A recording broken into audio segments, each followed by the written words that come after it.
नमस्कार and welcome to health आशा, आपका अपना हेल्थ टॉक शो। मैं हूँ डॉक्टर प्रिया देवलेकर, आपकी होस्ट एंड दोस्त। आज हम बात करने वाले हैं मेनोपॉज के बारे में।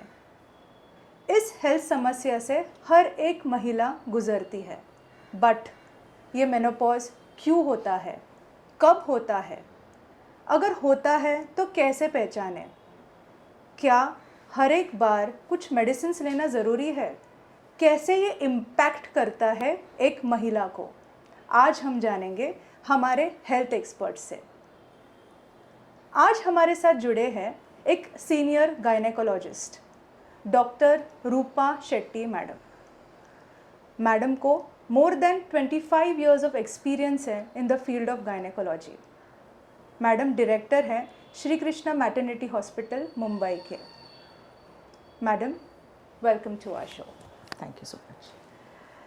मैडम, मेनोपॉज ये शब्द जब हम सुनते हैं तब अनेक क्वेश्चंस हमारे दिमाग में आते हैं। फर्स्ट क्वेश्चन ये आता है कि क्या होता है मेनोपॉज और क्यों होता है? सी, मेनोपॉज जैसे उसके नाम में ही है, it means pause in your menses. So complete pause in your menses is menopause. That is, आपको अगर पिछले 12 महीने तक मासिक आया ही नहीं है और वो भी कॉन्जिक्यूटिव मंथ्स में नहीं आए हैं, तो उसको हम लोग मेनोपॉज बोलते हैं। अभी ये क्यों होता है? क्योंकि हमारे शरीर में एक ईस्ट्रोजन हार्मोन है जो बहुत इम्पॉर्टेंट रहता है हमारे सारे फंक्शंस के लिए। जैसे जैसे एज इंक्रीज होता है वैसे वैसे ईस्ट्रोजन हार्मोन कम हो जाता है, और वो कम होते होते एक पर्टिकुलर टाइम आता है जब उनका प्रोडक्शन टोटल बंद हो जाता है। वो टोटल बंद जब होता है तो मेंसेस भी टोटली बंद हो जाते हैं, उसको हम लोग मेनोपॉज बोलते हैं। अच्छा मैम, मेनोपॉज और हमने एक वर्ड सुना है पेरीमेनोपॉज। क्या होता है पेरीमेनोपॉज? सो पेरीमेनोपॉज एक ट्रांजिशन पीरियड है, मतलब मेनोपॉज के पहले का वक्त, और वो कुछ सालों तक रहता है। जैसे 4-5 साल तक आप पेरीमेनोपॉजल हो और उसके बाद आपको मेनोपॉज आ जाता है। तो उस वक्त में भी एस्ट्रोजन हार्मोन का डिक्लाइन रहता है, वो तो कम होते जाता है बट कंप्लीटली बंद नहीं हुआ।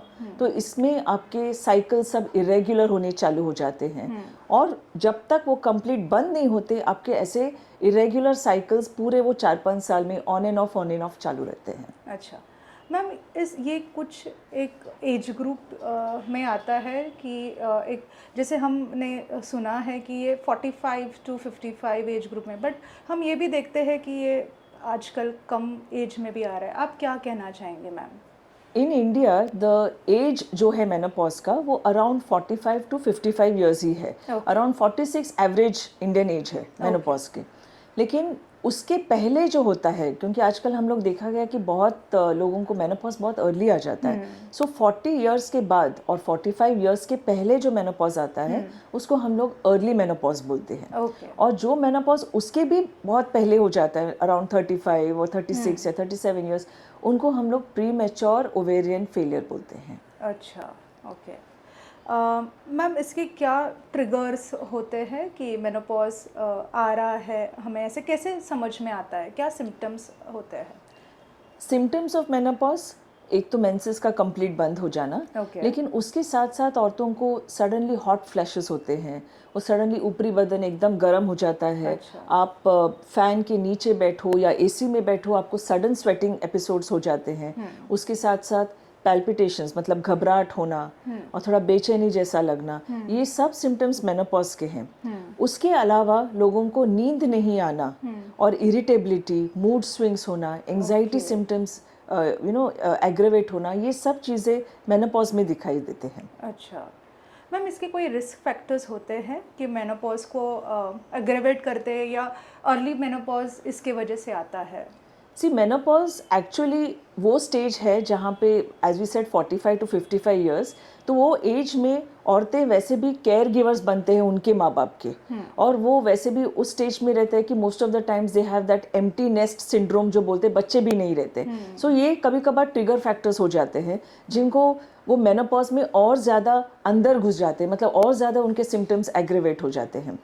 अभी इस टाइम पे अगर उनका लाइफस्टाइल सेडेंट्री है, वो फिज़िकल एक्टिविटी ज़्यादा नहीं करते, उनमें ओबेसिटी हो जाता है, या फिर वो स्मोकिंग करते हैं, अल्कोहल कंजम्पशन है, डाइट पर ध्यान नहीं देते, तो ये सब जो मेनोपॉजल सिम्टम्स हैं थोड़े जल्दी आने के चांसेस रहते हैं before her actual time. But बाकी as we said, premature menopause हो या मेनोपॉज हो, उनके जेनेटिक फैक्टर्स भी रहते हैं।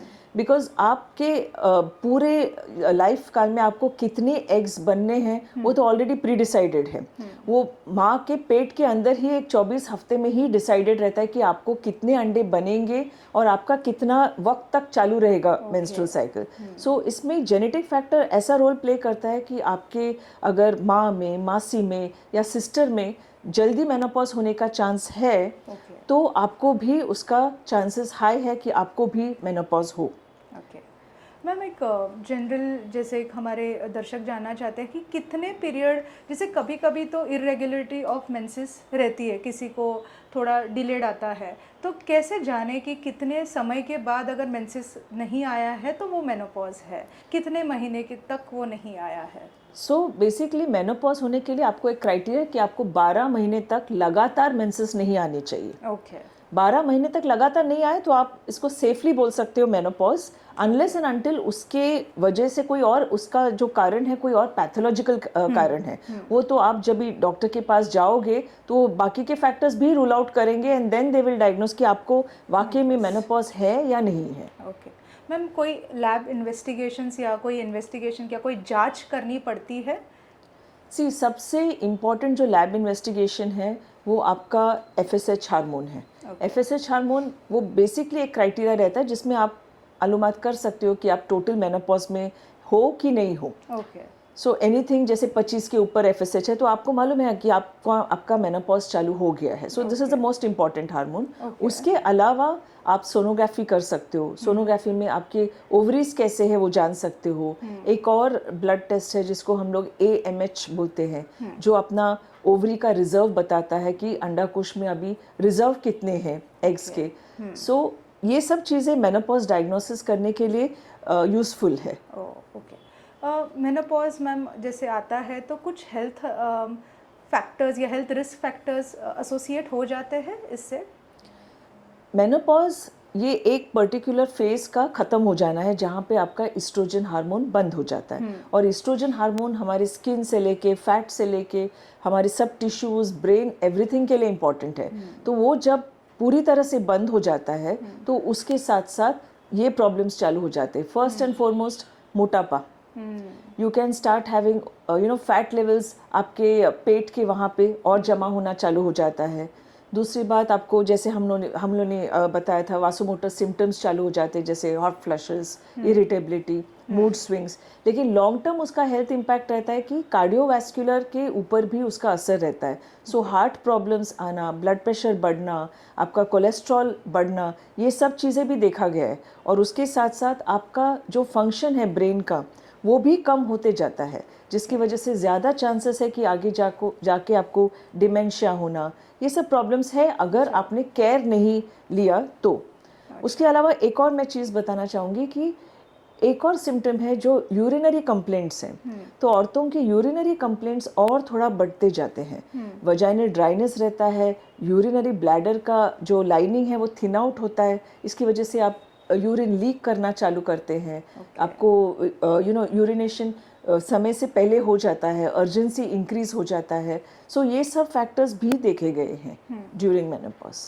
मैम मेनोपॉज एक टैबू है सब में कि ये तो फेज़ आने ही वाला है हर एक महिला के लाइफ में, बट कैसे मैम, जैसे आपने इतने रिस्क फैक्टर्स बताए, हम अपने मेनोपॉज को कैसे डील कर सकते हैं, हम कैसे लाइफस्टाइल मॉडिफाई कर सकते हैं? सिर्फ फर्स्ट एंड फॉरमोस्ट औरतों को ये समझना पड़ता है कि मुझ में कुछ चेंजेस हो रहे हैं और ये शायद ये मेनोपॉजल चेंजेस हो सकते हैं। तो उनको पहला तो डॉक्टर को सीक करना चाहिए, डॉक्टर के पास जाना चाहिए।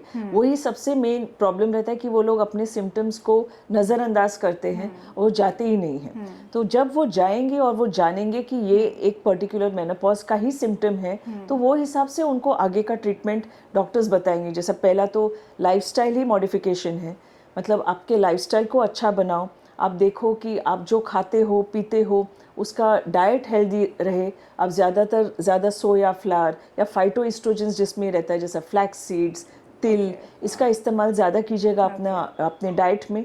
दूसरा, अगर फिज़िकल एक्टिविटी के हिसाब से आप एक्सरसाइज चालू करो, योगा चालू करो, मेडिटेशन करो।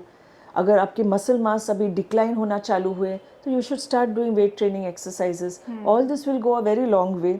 उसके अलावा मेडिकल लाइन ऑफ ट्रीटमेंट में हम लोग समथिंग कॉल्ड एज HRT बोलते हैं, हार्मोन रिप्लेसमेंट थेरेपी। लेकिन वो हर पेशेंट के लिए अलग रहता है, हर एक का रिस्क फैक्टर्स देख के हम लोग देखते हैं कितना सीवियर सिम्टम्स है, वो हिसाब से हम लोग डिसाइड करते हैं कि इनको हार्मोन रिप्लेसमेंट थेरेपी देना है या नहीं देना है।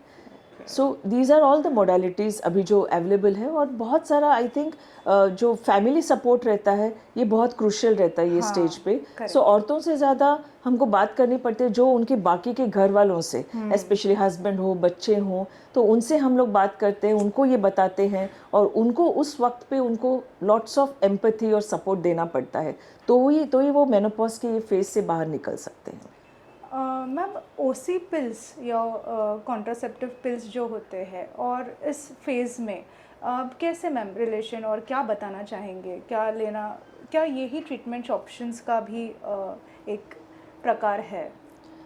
ओसी पिल्स जो होता है, नॉर्मली ड्यूरिंग मेनोपॉज या जो पेरी मेनोपॉज का फेस रहता है उसमें बहुत सारे इरेगुलर साइकिल्स होते हैं, मेंसेस ऑन टाइम नहीं रहता है, कभी भी आता है।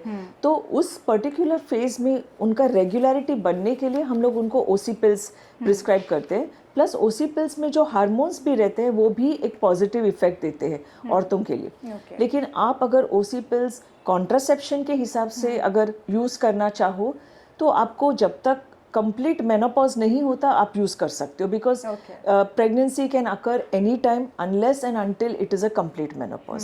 सो वो ध्यान भी आपको देना पड़ता है। मैम, एक इम्पॉर्टेंट ये जो जितना टॉपिक है उतना इम्पॉर्टेंट आपका मैसेज रहेगा हमारे दर्शकों के लिए। क्या कहना चाहेंगे मैम मेनोपॉज इस फेज के बारे में to our audience? I would say कि menopause is not the end of life, it is the start of a new life. ये नया जीवन का एक निर्माण रहता है और ये इतना ब्यूटीफुल फेज है जिसमें औरतें अपने ओन सेल्फ को कनेक्ट करते हैं, अपने अंदर झांकते हैं, क्या क्या प्रॉब्लम्स है वो पहली बार सॉल्व करने की कोशिश करते हैं। सो ये इट्स ऑल अबाउट कि आप अपने आप को कैसे डिस्कवर करोगे ये पर्टिकुलर टाइम में। आई थिंक मैम से काफ़ी अच्छे मैसेजेस आए हैं और मेनोपॉज ये फेज़ आने वाला है हर एक महिला के लाइफ में।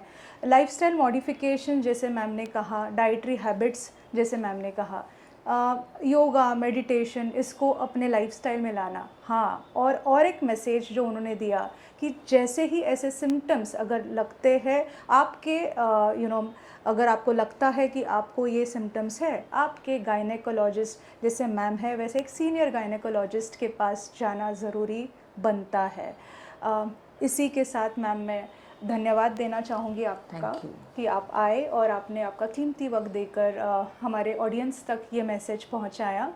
हेल्थ आशा में यही प्रयास है कि हम ऐसे टॉपिक्स कवर करें और आपके पास अगर ऐसे कोई टॉपिक्स हो जो आप चाहो कि हम हमारे चैनल पर कवर करें, please write a mail to us.